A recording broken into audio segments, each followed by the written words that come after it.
The world 1,300 feet below the surface of southern Louisiana was a place of stark, crystalline beauty and relentless work. On the morning of November 20th, 1980, the Jefferson Island salt mine hummed with a familiar rhythm.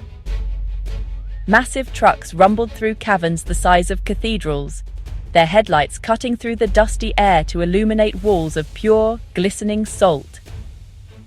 For the 55 miners on shift, it was just another Thursday. They were carving out the Earth's ancient treasures, a process that had gone on for over 60 years without major incident. The air was cool and dry, a constant, predictable environment far removed from the humid world above. But the silence of the deep was about to be broken in the most unimaginable way. Junius Gaddison, the mine's master electrician, was working on the 1,300-foot level when he noticed something profoundly wrong. A small, muddy stream of water, where no water should ever be, was trickling across the salt-dusted floor. It was a detail so out of place that it immediately commanded his full attention. He watched as the trickle grew into a steady flow, its current now strong enough to nudge heavy, empty fuel drums. An unsettling sound accompanied the water, a low groaning, a deep vibration that seemed to come from the very bones of the salt dome. This was not a simple leak, it was the beginning of an invasion. Gaddison knew that water was the mortal enemy of a salt mine. The colossal pillars of salt that supported the ceilings of these immense caverns were as strong as concrete, but they would dissolve like sugar in water. The strange groans he heard were the sounds of the mine's structural integrity beginning to fail. With a surge of adrenaline, he understood the catastrophic potential of what he was witnessing. There was no time for investigation, no room for hesitation. The lives of every person underground depended on the actions taken in the next few moments. The mine was actively and rapidly beginning to melt from the inside out. Without a second thought, he raced to a nearby mine telephone, his boots splashing in the now ankle-deep, murky water. He dialed the hoist operator on the surface, his voice urgent and clear over the line. Simultaneously, he triggered the mine's emergency evacuation alarm, a series of flashing lights that pulsed through the labyrinthine tunnels. A silent scream that every miner was trained to obey instantly. On the deeper 1,500-foot level, workers saw the lights and felt the ground shudder. The day's routine was shattered. A desperate race against a torrent of unseen water had just begun, deep within the earth. Above ground, the world was serene. Lake Peigneur shimmered under the hazy Louisiana sky, a shallow 10-foot deep freshwater haven sprawling across 1,300 acres. It was a cherished spot for local fishermen, its placid waters teeming with bass and catfish. On the edge of the lake stood Jefferson Island, a gentle rise of land covered in lush subtropical plants and ancient oak trees. It was home to the enchanting Rip Van Winkle Gardens, a popular tourist attraction, and the surface operations of the Diamond Crystal Salt Company. No one enjoying the morning quiet could have suspected that the placid lake was a thin skin stretched over a looming catastrophe. Floating near the center of the lake was a symbol of a different kind of industry. A towering oil drilling rig, owned by Texaco and operated by the Wilson Brothers Drilling Company, was probing the depths for petroleum. It was common knowledge that oil and natural gas often accumulated along the flanks of underground salt domes. The 11-man crew on the rig had been working for days, their powerful 14-inch drill bit chewing through layers of sediment. Their target was not the salt itself, but the potential pockets of fossil fuels nestled beside the massive salt formation. Their work was precise, guided by maps and geological surveys. However, in the pre-dawn hours, the drillers' routine had hit a snag. At around 4:30 a.m., their drill bit, more than 1,200 feet down, suddenly seized. It was stuck fast. For the next few hours, the crew worked tirelessly, trying to free the bit from whatever had trapped it. They applied immense force, attempting to pull it up, but it would not budge. Then, around 6:30 a.m., they heard a series of strange, loud popping sounds from deep below. A few moments later, the colossal multi-million-dollar rig began to tilt, listing unnervingly to one side. Something was terribly wrong beneath them. The crew foreman, recognizing the immediate danger, made a swift and life-saving decision. He ordered a full evacuation. The 11 men scrambled from the tilting platform onto a nearby tugboat and made for the shore, looking back at their enormous rig. At 7:25 a.m., with a final violent lurch, the 150-foot-tall structure capsized and vanished completely beneath the surface of the 10-foot-deep lake. It was a physical impossibility, like an iceberg sinking in a bathtub. The crew stood on the shore in stunned silence, unaware that they had just witnessed the opening act of an unprecedented geological drama. To understand the disaster, one must first journey back millions of years. The ground beneath Lake Peigneur is not simple earth and rock. It is dominated by a geological wonder, the Jefferson Island Salt Dome. This is a colossal, mountain-sized pillar of almost pure sodium chloride, forced upward from a deep, ancient seabed by immense geological pressure.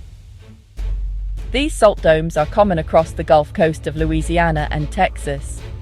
They are like great buried pillars of salt, some larger than Mount Everest, their tops pushing up the landscape and creating small hills or islands, like Jefferson Island itself.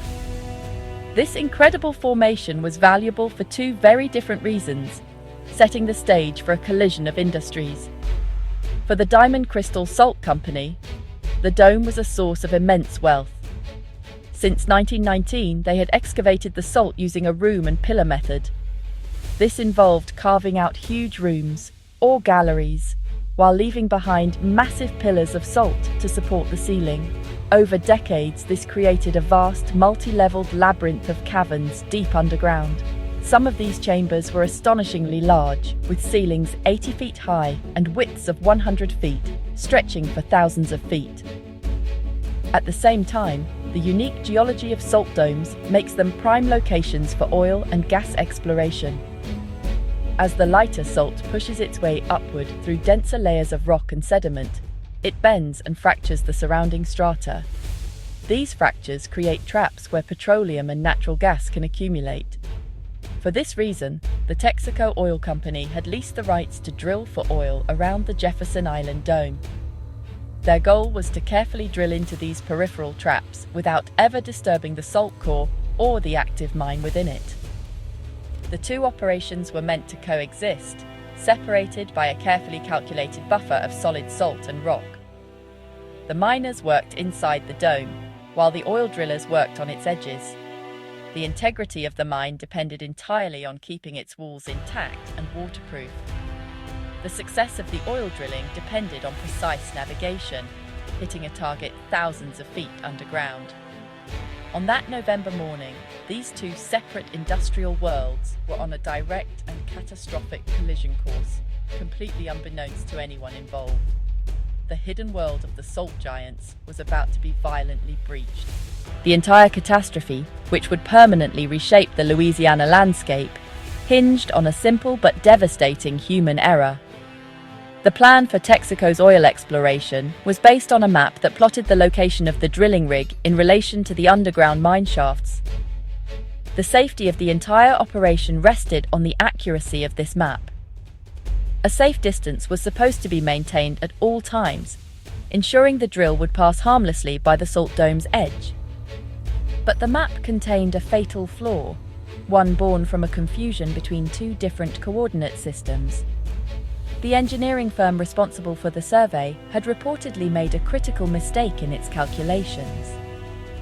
Instead of using the standard Universal Transverse Mercator, or UTM, grid system that the mine's maps were based on, the surveyor used a different system, the Transverse Mercator projection.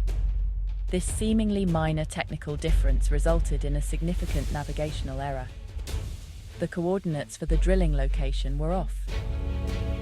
The spot marked as a safe distance away from the mine was, in reality, located directly above one of the uppermost mine tunnels on the 1,300-foot level. Every calculation that followed was therefore based on this flawed starting point. So, when the Wilson brothers' crew began drilling, they were not aiming for a spot adjacent to the mine. They were drilling directly into it. The 14-inch drill bit descended through the lake bed, through hundreds of feet of clay and sediment, completely blind to its true destination, when the drillers felt their bit get stuck at a depth of 1,228 feet. It was not because they had hit an unexpectedly hard layer of rock. It was because the drill had just punched through the salt ceiling of a mine gallery, 80 feet wide, and was now dangling in the open air of a man-made cavern. The subsequent efforts to free the stuck drill only worsened the situation. The violent tugging and twisting widened the hole, weakening the salt around it. The popping sounds the crew heard were likely chunks of salt breaking off and falling into the mine below. The final, horrifying moment came when the breach became too large to support the weight of the water above it. The shallow lake began to pour through the hole, rapidly eroding the salt and turning the small puncture into a gaping maw. The impossible sinking of the rig was the first visible sign that Lake Peigneur was draining into the earth. While the drilling crew watched in disbelief from the shore, a far more terrifying drama was unfolding 1,300 feet below. Junius Gaddison's emergency call and the flashing evacuation lights sent a wave of controlled panic through the mine. The 55 miners, scattered across different levels and tunnels, immediately abandoned their equipment and headed for the primary elevator shaft, their only way out. For those on the deepest level, 1,500 feet down, the journey was a frantic race through a world that was actively dissolving around them. Water, now mixed with diesel fuel and mud, was rising with terrifying speed. The journey to the elevator was a nightmare obstacle course. The saltwater torrent was dissolving the mighty salt pillars that held up the roof, causing the structural integrity of the entire mine to fail. Miners described hearing thunderous booms as massive sections of the mine collapsed in the distance. The air became thick with a saltwater mist, and the ground beneath their feet trembled continuously. They waded through waist-deep water in near total darkness, their cap lamps cutting feeble beams through the chaos. They had to navigate the familiar labyrinth of tunnels that was now becoming a deadly, unstable trap. At the base of the elevator shaft, a scene of remarkable discipline unfolded amidst the terror. The miners, led by their shift supervisors, organized themselves to board the single elevator, which could only carry 8 men at a time. There was no pushing or shoving. They knew their survival depended on order and teamwork.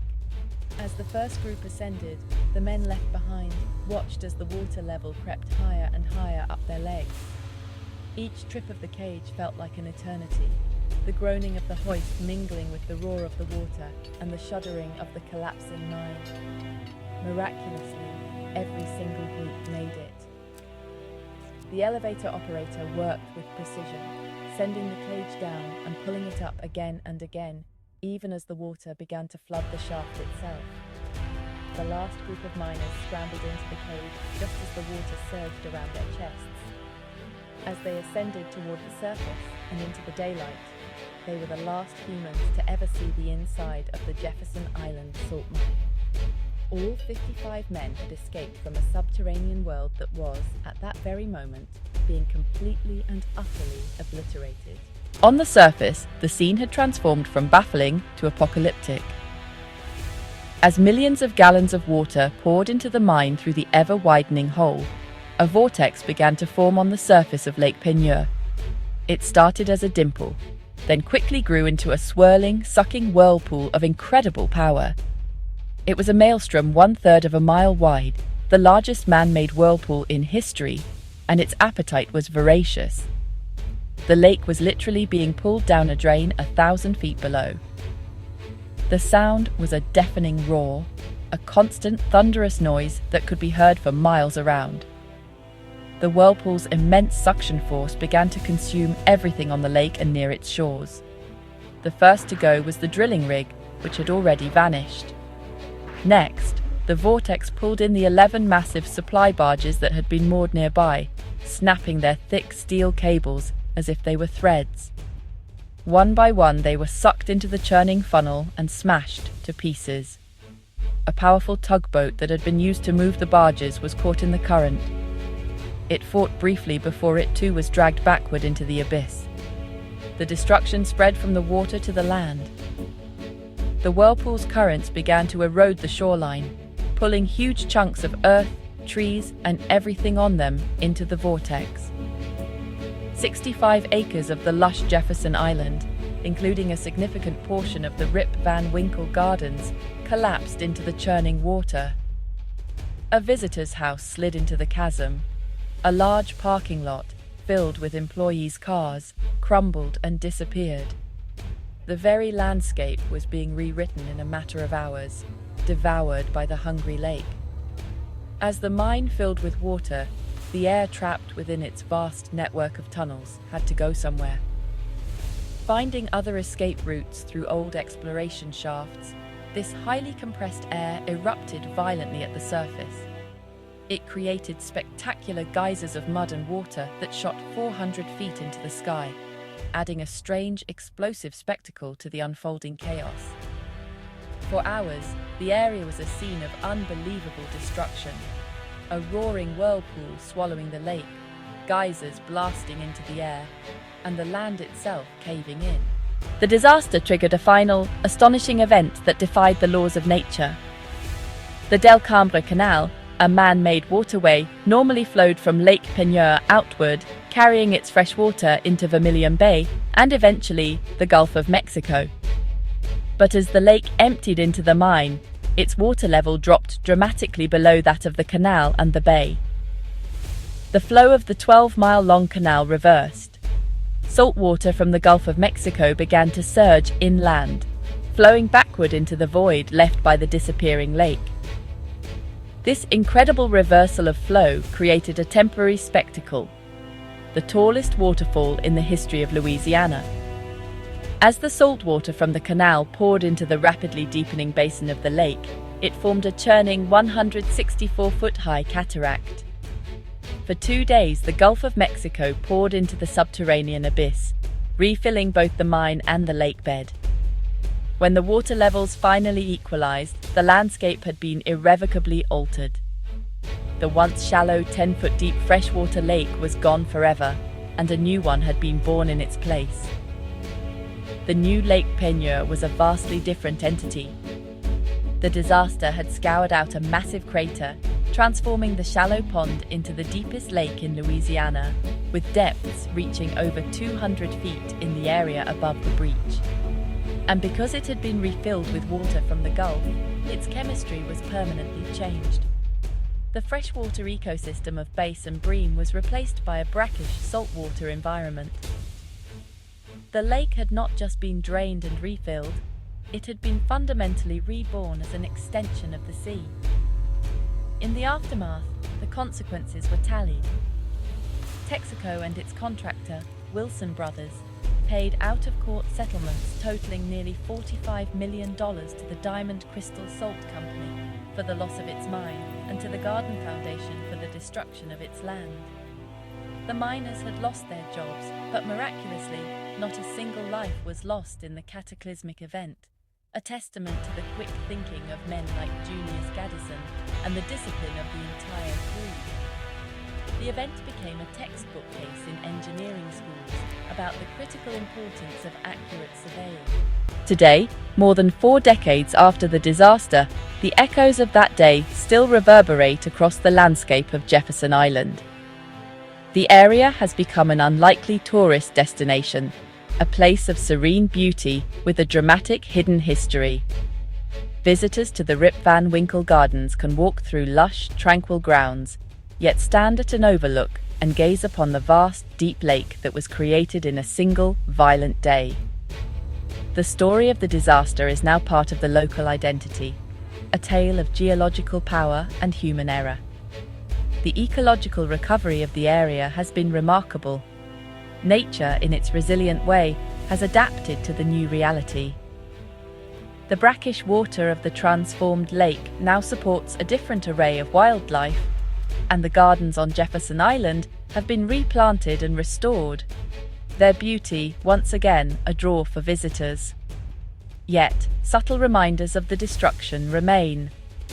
On calm days when the water is clear, boaters with sonar can still trace the ghostly outlines of the sunken barges on the lake floor, and peeking out of the water near the shore is the solitary chimney of the house that was swallowed by the vortex, a silent tombstone for a lost landscape. Scientists learned a great deal from the Lake Pineur disaster. It provided a real-world, albeit terrifying model of salt dome collapse and the immense power of hydraulic forces. The event underscored the unforeseen dangers of industrial activities in complex geological environments and led to stricter regulations and improved surveying techniques for drilling operations near salt domes. The story serves as a powerful reminder that the ground beneath our feet is not always as solid or predictable as it seems, and that the consequences of a small mistake can sometimes be earth-shattering. What remains is a place of profound contrast. It is a peaceful sanctuary born from a violent cataclysm, a deep saltwater lake where a shallow freshwater pond once lay.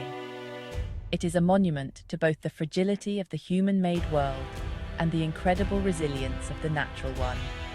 The story of the day Lake Pineur vanished is a gripping chapter in geological history, a reminder that on November 20th, 1980, the Earth opened up and swallowed a lake, leaving behind a changed world and a story that will be told for generations to come.